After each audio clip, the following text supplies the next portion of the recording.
Tonight, a possible medical breakthrough cooked up in the kitchen of a West St. Paul home. Two local parents are using a special diet to treat their son's rare disease. Ellen Gallus is going in depth on how food is changing a little boy's life, Ellen. Well, that's right. You don't necessarily think of high-fat foods like peanut butter, fried eggs, and sausage as good for your health. But the combination seems to be making a difference for this little boy. It started with just a hunch, and now it's leading to a pilot study at the Mayo Clinic that could help other patients. 4 grams of peanut butter. It's lunchtime for 2-year-old Leo St. Martin. Leo, you want something to drink, buddy? But it seems more like a crash course in math, chemistry, and nutrition. And then I take 30 times 0.2.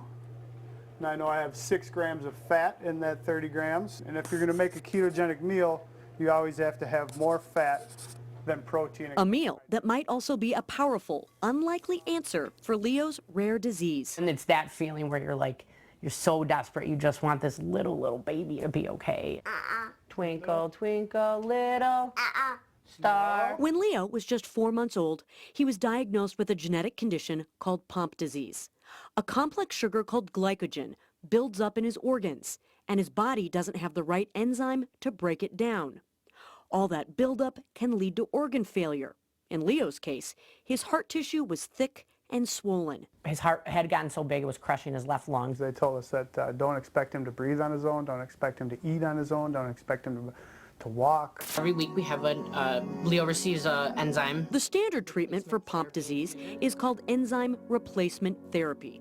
Leo started getting an infusion of the missing enzyme. This is video of Leo at 15 months during one of his weekly 8-hour treatments. But the results were underwhelming.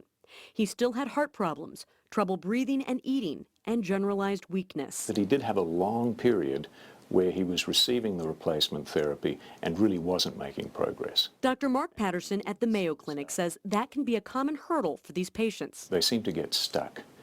And we think that's partly to do because of what's going on in the cells. We try and hit a benchmark of 200 calories per feeding. Out of desperation in February of 2017, Leo's parents started experimenting with Leo's diet to try and do what enzyme replacement therapy could not. These charts and scales are part of a complicated and precise formula for all of his meals, known as a ketogenic diet. High fat and fiber, limited sugar and carbs. And yes, it's part of the same diet trend many are using to lose weight. It stops fueling your disease. The St. Martins believe the science makes sense. By feeding Leo a high-fat diet, they change his body's main fuel source, from glucose to fat. That change makes it easier for Leo to break down the amount of harmful glycogen that builds up in his tissues and organs. Lunch today, sausage, peanut butter, and an egg fried in butter.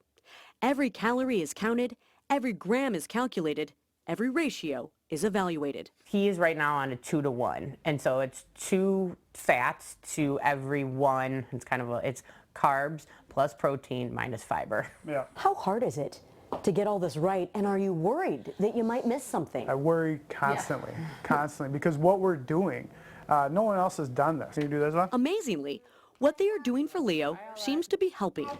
And I think I notice it most with his strength and his energy. We just saw all the things they told us he would never do start to happen.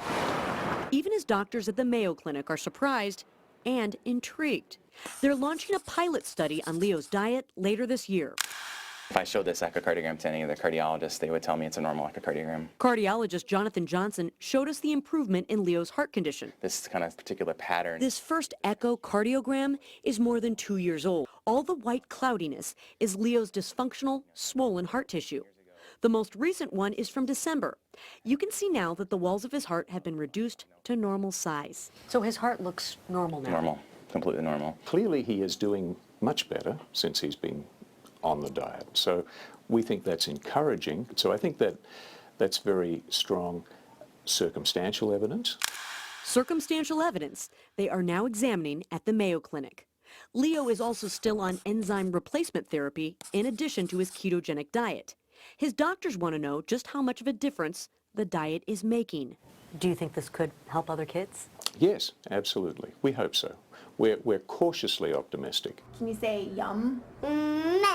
Yum. All of this, a reminder Good job. that sometimes a major breakthrough can start in a place as common and simple as this West St. Paul kitchen. That looks nummy. And more importantly, it can be fed by a parent's intuition and dedication. We should listen to parents because they are the experts on their children, and sometimes they have great ideas. Okay, as a mom, how am I going to fix this? I can do it. I always kind of had faith from the beginning. Hey, can I?